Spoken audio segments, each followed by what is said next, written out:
মন্নাথ শ্রী জগন্নাথ মদগুরু শ্রী জগৎগুরু মদাত্মা সর্বভূত আত্মা তস্মৈ শ্রী গুরবে নমঃ।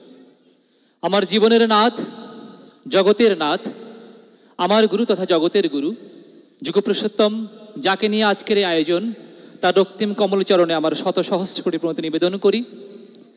আজকের এই মহতি আয়োজনে আমার ইষ্টের পথ ধরে যে সমস্ত সহপ্রতিনিধিগণ বাংলাদেশের বিভিন্ন প্রান্তে মানুষকে শান্তির আবরণ দিতে প্রাণপণে ছুটে চলেছেন, সেই সহকর্মী ঋত্বিকগণকে আমি আমার প্রাণান্তিক প্রণাম নিবেদন করছি।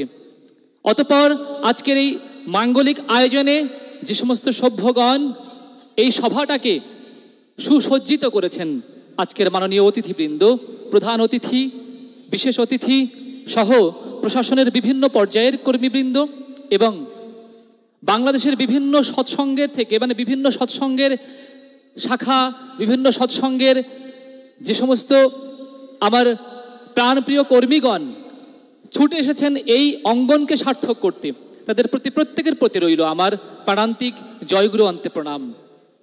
সৎসঙ্গ কাকে বলে?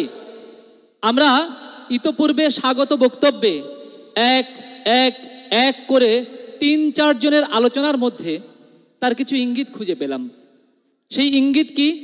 প্রাণপণে তারা বলার চেষ্টা করেছেন আজকের এই সভার প্রধান অতিথি যিনি, বিশেষ অতিথি যিনি, তাদের অবদানের কথা। বাস্তবিকতায় সৎসঙ্গ তাই শেখায়। সৎসঙ্গ কি তা যদি আমাদের দেখতে হয়, কিছুটা আমাদের আজকে মাননীয় প্রধান অতিথি যিনি তার দিকে তাকানো উচিত, বিশেষ অতিথি যিনি তার দিকে তাকানো উচিত। যদি বলেন কেমন কথা, তাদের মধ্যে কি সৎসঙ্গ দেখব? তারা তো আজকে সুন্দর করে, না দরকার নেই, তারা তো আজকে সুন্দর করে তাদের দায়িত্বটা পালন করতে আসছেন। অর্থাৎ কোনো একটা জায়গায় যখন কেউ প্রশাসনের দায়িত্বে থাকে, তার সেই প্রশাসনের দায়িত্ব শুধুমাত্র তার ওই অঞ্চলের নিরাপত্তা প্রদান নয়, নিরাপত্তা প্রদানের পাশাপাশি অভয় প্রদানও। অর্থাৎ একজন মানুষ প্রাণ খুলে, মন খুলে তার নিজের আনন্দকে উপভোগ করতে পারার যে অভয় দান আমার ধর্ম বলছে, প্রত্যেকটা ধর্মের মর্ম কথা বলছে, ওর মধ্যে একটা ধর্মের মর্ম বীজ লুকিয়ে থাকে। আর ওই দায়িত্ব প্রাণতা যার মধ্যে আছে, সে প্রকৃত ধার্মিক। আজকে প্রত্যুষ স্যার বা নাসির স্যার প্রকৃতপক্ষে একজন ধার্মিক, প্রকৃতপক্ষে একজন সৎসঙ্গী। সৎসঙ্গ সেই দায়িত্ববোধ শেখায়। সৎসঙ্গ এমন কোনো ধর্ম পৃথিবীতে আনেনি যে ধর্ম আমাদেরকে নতুন করে কোনো ধর্ম শেখাচ্ছে, বরং সৎসঙ্গ আমাদের তাই শেখাচ্ছে যে ধর্ম যুগে যুগে ছিল কিন্তু আমরা ভুলে গিয়েছিলাম। ধর্ম কখনো আলাদা হয় না। শ্রী শ্রী ঠাকুর অনুকূলচন্দ্র তার সত্যানুসরণে বললেন, হিন্দু ধর্ম, মুসলমান ধর্ম, বৌদ্ধ ধর্ম, খ্রিস্টান ধর্ম ইত্যাদি কথা আমার মতে ভুল, বরং ও সবগুলি মত। প্রত্যেক মতই সাধনা বিস্তারের জন্য। প্রত্যেকটা মত বিভিন্ন সময়ে বিভিন্ন ক্ষেত্রে যখন এই পৃথিবীতে এসেছে, শান্তির বার্তা নিয়ে এসেছে। কিন্তু কষ্টের ব্যাপার হচ্ছে এই, আমরা যারা ওই ধর্মকে কেন্দ্র করে ওই ধর্মকে প্রচার করতে গিয়ে ওই ধর্মের আবরণে নিজেদেরকে প্রচার করতে ব্যস্ত হয়েছি, তখন ওই ধর্ম শান্তির জায়গায় অশান্তি বার্তা দিয়েছে। আর কেন হয়েছে সেটা? আমাদের নিজেদের দায়িত্ব বোধের অবহেলার জায়গায়। আর পৃথিবীতে প্রত্যেকটা মানুষ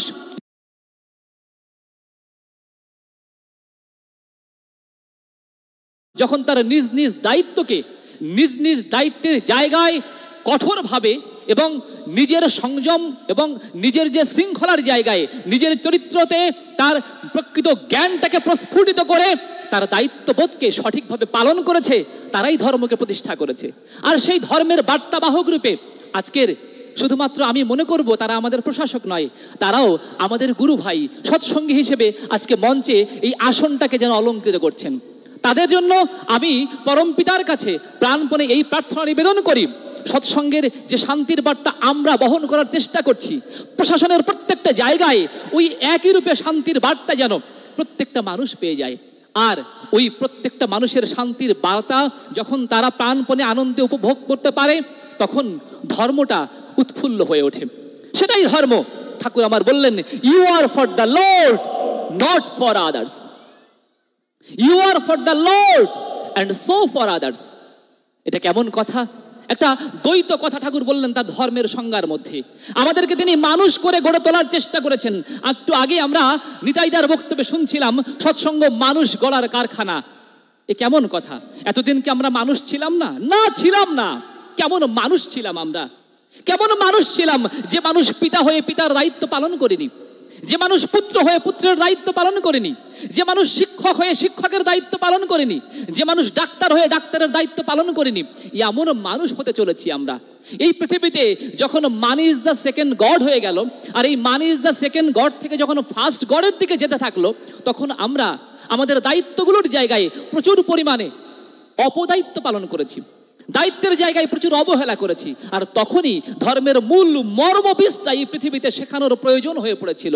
তাই পরম দয়াল শ্রী শ্রী ঠাকুর এসে আমাদের ধর্মের সেই মূল মর্মবীজে এসে আঘাত হানলেন। ঠাকুর এসে বললেন, ধর্ম is the science of being and becoming. তুমি জানো না তোমার দায়িত্ববোধটা কি করে পালন করতে হয়। আমি জানি আমার দায়িত্বটা কি, কিন্তু দায়িত্বটা কি করে পালন করতে হয়, আর পালন করার জন্য কোন প্রেরণার ভিতর দিয়ে আমি আমার দায়িত্বটা সঠিকভাবে পালন করতে পারি, তার জন্য ধর্মের মূল মর্মবীজটা আমার বোঝা দরকার।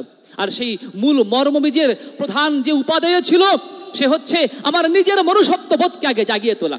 আর সেই নিজের মনুষ্যত্ববোধকে আমার জাগাতে গিয়ে এই পৃথিবীর প্রত্যেকটা সত্তাকে যতক্ষণ আমি উপলব্ধি করতে না পারি, ততক্ষণ পর্যন্ত আমি তাকে উপলব্ধি করতে পারি না। আর তাই তাকে উপলব্ধি করতে গেলে আমার উপনিষদ বলছে, আত্মানাং বিদ্ধি। তুমি পরব্রহ্মকে জানতে চাও, তুমি পরব্রহ্মকে জানতে গেলে তোমার মধ্যে যে নিজের ব্রহ্ম আছে তাকে আগে চেনো। অর্থাৎ তোমার আত্মজ্ঞান আগে খুব প্রয়োজন। এই আত্মজ্ঞান জানতে জানতে জানতে জানতে যখন আমি সেই পরম সত্তাকে জানতে পারি, ইসলামেই নাকি একে মেরাজ বলে।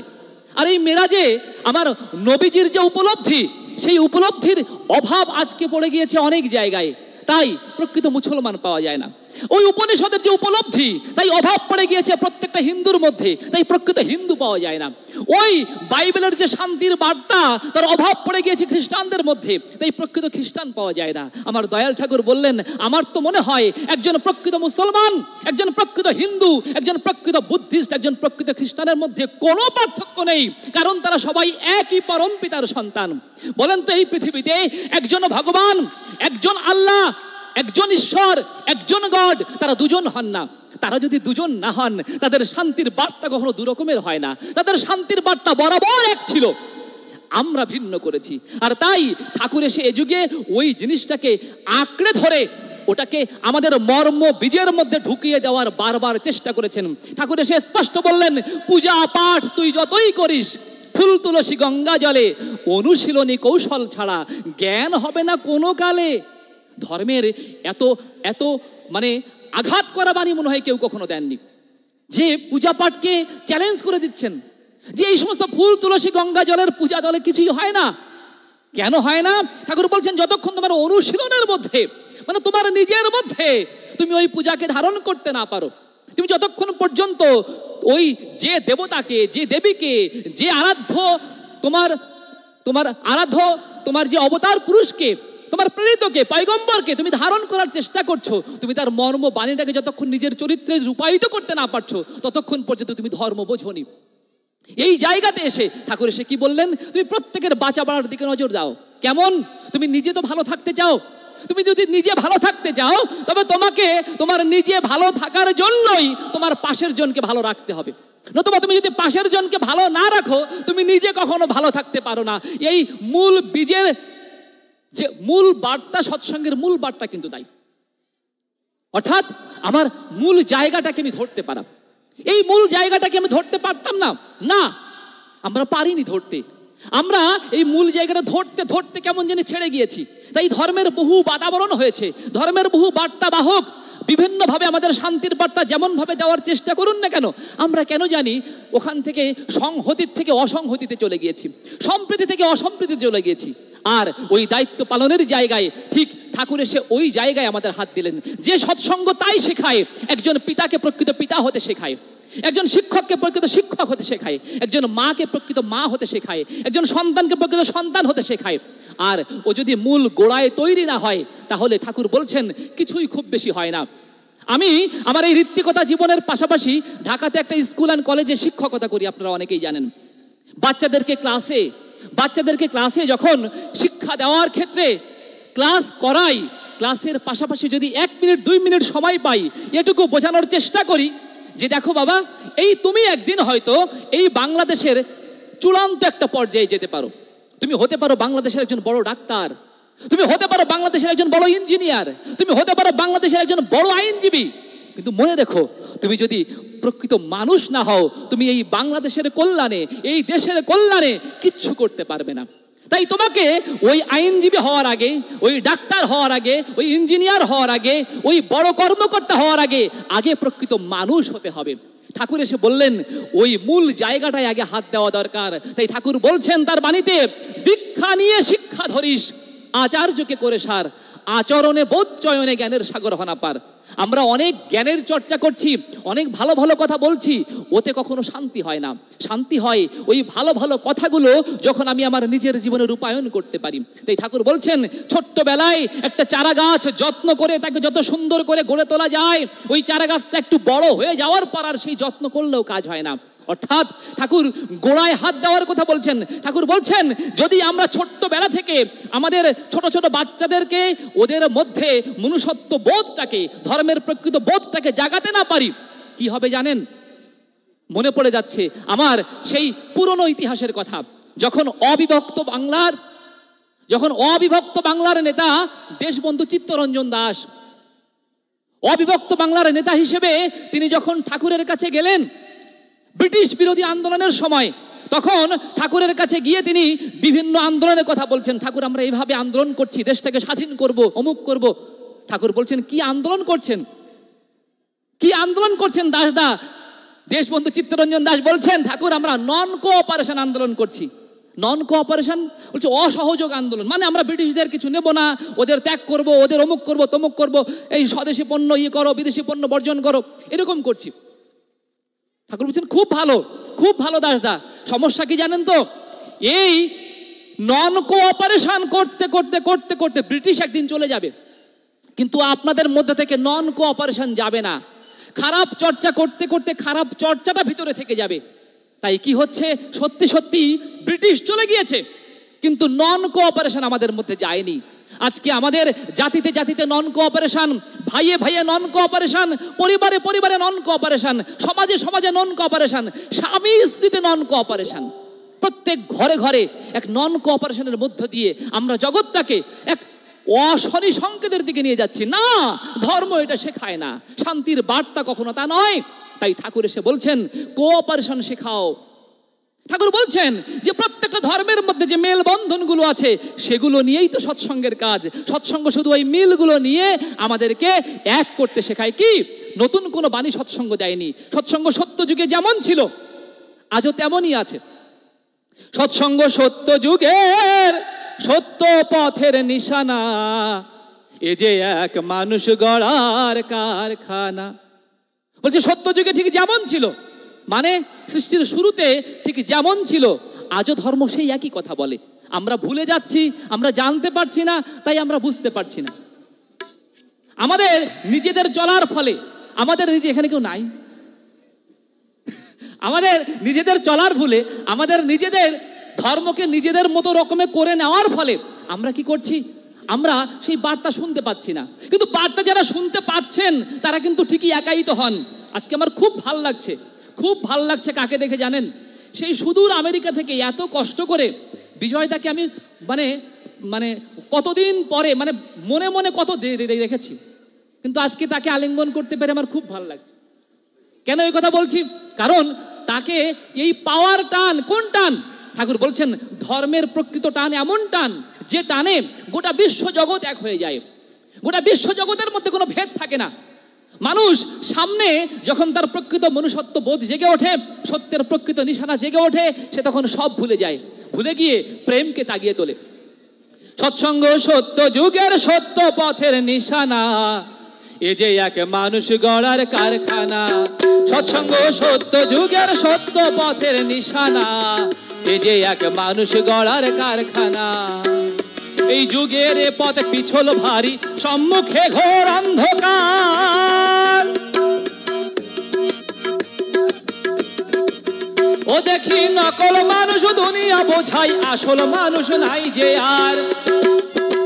দেখো যুগের এ পথ পিছল ভারী, সম্মুখে ঘোর অন্ধকার। হারমোনিয়ামে সাউন্ড নেই ভাই।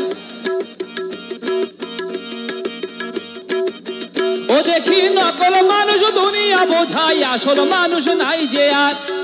অনেক মানুষ, কিন্তু প্রকৃতপক্ষে মানুষ খুঁজে পাওয়া খুব দুষ্কর হয়। আর একজন মানুষ যদি সত্যিকার অর্থে হয়, ওই মানুষকে ধরে গোটা জাতি, গোটা দেশ এক অন্যরকম পরিবেশ পেয়ে যায়।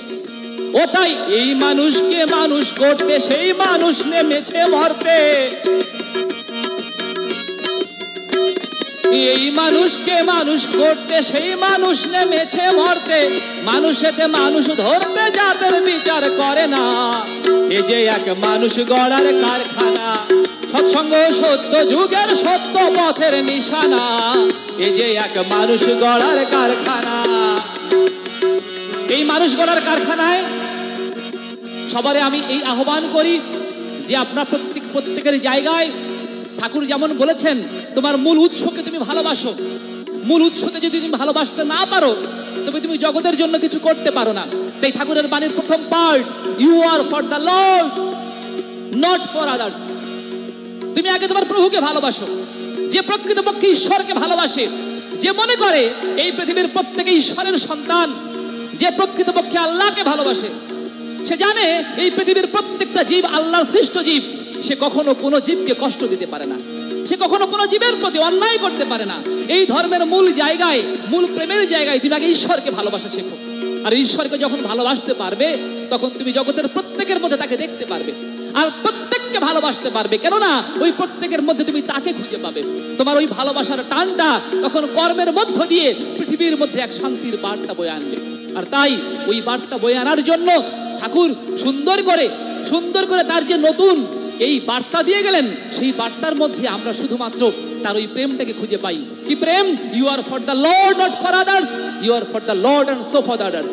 ও তাই যুগের পথ পিছল ভারী, সম্মুখে ঘোর অন্ধকার। দেখি নকল মানুষ দুনিয়া বোঝাই, আসল মানুষ নাই যে আর। এই মানুষকে মানুষ করতে সেই মানুষ নেমেছে মরতে। মানুষ নেমেছে মরতে। মানুষেতে মানুষ ধরতে জাতের বিচার করে না। এ যে এক মানুষ গড়ার কারখানা, সৎসঙ্গ সত্য যুগের সত্য পথের নিশানা। এই যে এক মানুষ গড়ার কারখানা।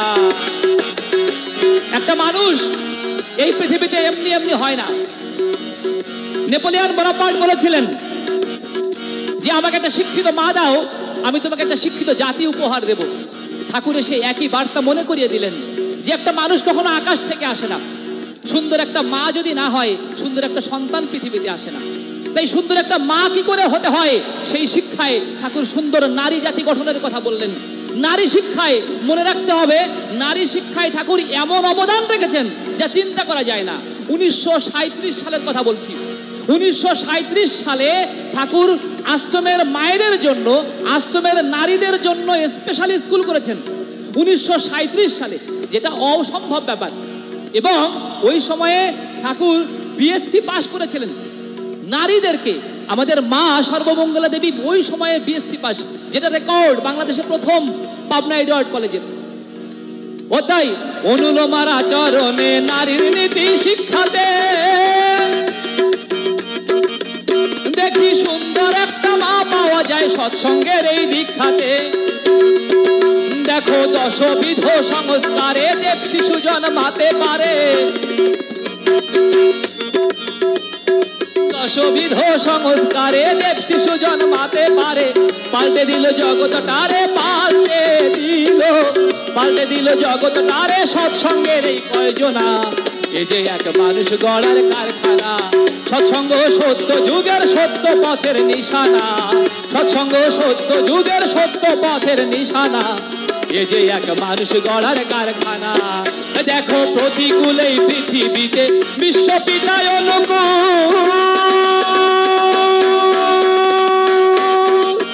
সে যে রাধা নামের খেয়াবে অকুলেতে দিচ্ছে কুল, অকুলেতে দিচ্ছে কুল। দেখো প্রতিকূল এই পৃথিবীতে বিশ্বপিতায় অনুকূল,